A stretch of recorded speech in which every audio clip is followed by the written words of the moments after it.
Good morning student, twelfth को the next topic that mean conservation and it's promotion. तो previous lecture में हमने यहाँ तक रीड कर लिया था, तो आज हम उसके आगे करेंगे।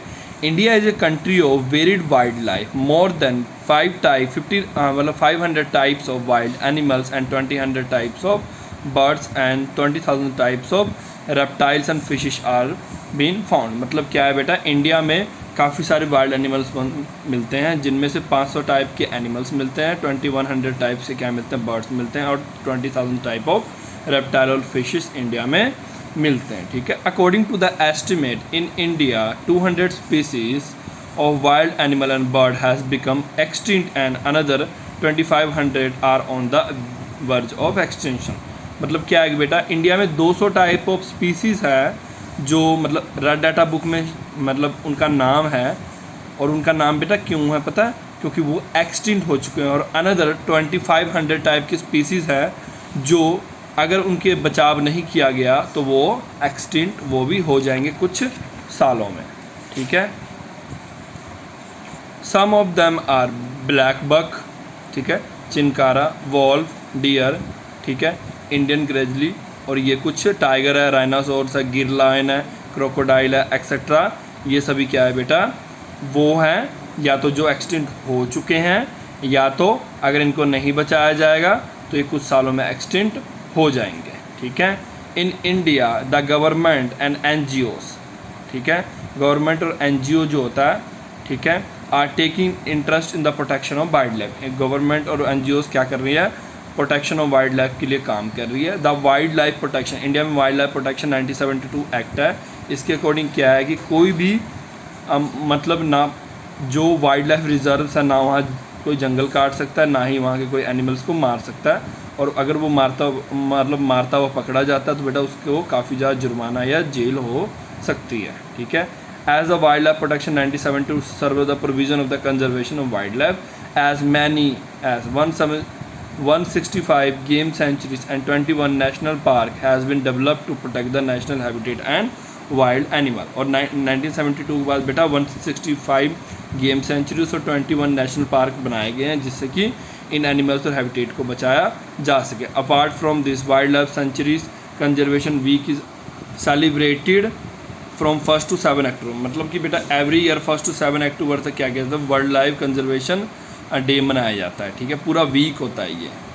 ठीक है, अब रिसाइकलिंग ऑफ पेपर और रिफोर्टेशन, ये लास्ट दो टॉपिक बचे। रिसाइकलिंग ऑफ पेपर का मतलब क्या है बेटा, we need to paper in our daily life, the paper obtain from tree. ठीक है बेटा, अब देखो, चाहे आप लिख रहे हो, चाहे न्यूज़पेपर पढ़ रहे हो, चाहे आप ऑफिस में हो, चाहे आप मतलब कि कहाँ पे जा रहे हो, चाहे आप ऑफिस में हो बेटा, ठीक है, चाहे आप कहाँ जा रहे हो, गवर्नमेंट एजेंसी जा रहे हो, आपको हर जगह किसकी ज़रूरत है, पेपर की ज़रूरत है। ठीक है, बट वो पेपर मिलता कहाँ से है, वो सभी पेपर्स हमें मिलता है कहाँ से मिलता है, पेड़ों से। तो वहाँ अब देखो बेटा, अगर पेड़ों से पेपर मिलता तो ये तो नहीं होगा। आप खुद देख लो, day by day population increase हो रहा है। एक प्री नर्सरी के बच्चे से लेकर एक PhD तक के स्टूडेंट्स को पेपर चाहिए। इसका मतलब हमारी देश की अगर 135+ करोड़ जनसंख्या है, तो उनमें से बेटा मैक्सिमम को क्या चाहिए, पेपर्स की ज़रूरत है। चाहे कोई बुजुर्ग है वो न्यूज़पेपर रीड करता है, तो इसका मतलब क्या है कि डे बाय डे डिमांड बढ़ता जा रहा है। तो अगर डिमांड बढ़ रहा है तो हमें क्या करना, जहाँ जहाँ पेड़ काटना पड़ेगा। तो उससे बचने के लिए एक रास्ता है बेटा कि पेपर का रिसाइकलिंग किया जाए। ठीक है, तो पेपर की रिसाइकलिंग करने के लिए क्या करना पड़ेगा, जो पेपर्स हमने यूज़ कर लिया उसको क्या किया, हम रिसाइकिल के लिए दे दें, चाहे उसको हम ना जलाएं, उसको रिसाइकिल के लिए दे दें। उससे क्या होगा, उसे रिसाइकिल करके दोबारा पेपर बनाया जा सकेगा। ठीक है, जैसे न्यूज़पेपर होता है ना बेटा, वो रिसाइकिल पेपर का ही बना होता है। ठीक है, वो आपकी कॉपी हो गया, ठीक है, उन सब पेपर के रिसाइकिल करके न्यूज़पेपर्स बनते हैं। We can protect the tree being cut down if student a street. अब देखो, इसका एक और सोल्यूशन है कि अगर हम चाहे तो जो ऑनलाइन काम करते हैं या मेल भेजते हैं, तो वो करके भी हम इस पेपर को बचा सकते हैं। बट बेटा हर चीज़ का कुछ नुकसान कुछ फ़ायदा होता है। ठीक है, तो most of use of paper can be recycle make, cardboard बन सकता है, paper board, packets, paper bag etcetera बन सकता है। ठीक है, जैसे बेकरीज में जाते हो उसमें पेपर बैग्स होते हैं ना, वो यही होते हैं। नेक्स्ट है रिफोर्टेशन।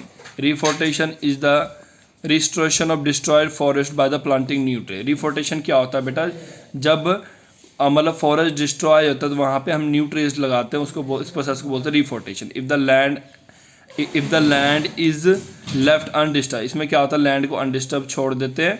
The reforestation can take place naturally, reforestation कैसे होता है, reforestation can take place naturally reforestation takes lot of time, should be देखो बेटा रिफोर्टेशन नेचुरली होगा, हम जहाँ प्लांट लगा सकते हैं, मतलब प्लांट उगेगा अपने हिसाब से ही, ठीक है। To maintain the ecological balance and the healthy life of the future generation, tree plantation is the one only option. Management and conservation of forest necessary, forest reserve is very important. By doing we protect the green wealth and help the survival of many life form। देखो बेटा रिफोर्टेशन आज के time का सबसे easy solution क्या है, बारिश नहीं आ रही, टेम्परेचर बढ़ रहा है, चाहे पानी कम हो रही है या कुछ भी हो रहा है, उससे बचने का सिंपल सा तरीका पेड़ लगाओ। हर चीज़ का सोल्यूशन मैक्सिमम 90% प्रॉब्लम सोल्यूशन वही है, ठीक है। अगर वो लग जाएगा तो काफ़ी सारे सोल्यूशन काफ़ी सारे प्रॉब्लम्स हमारे लिए कम या ख़त्म हो जाएंगे, ठीक है बेटा। चैप्टर ख़त्म हो गया है, ठीक है। इसके क्वेश्चन आंसर मैं आपको 1-2 डेज़ में सेंड कर दूंगा, ठीक है। Thank you for today.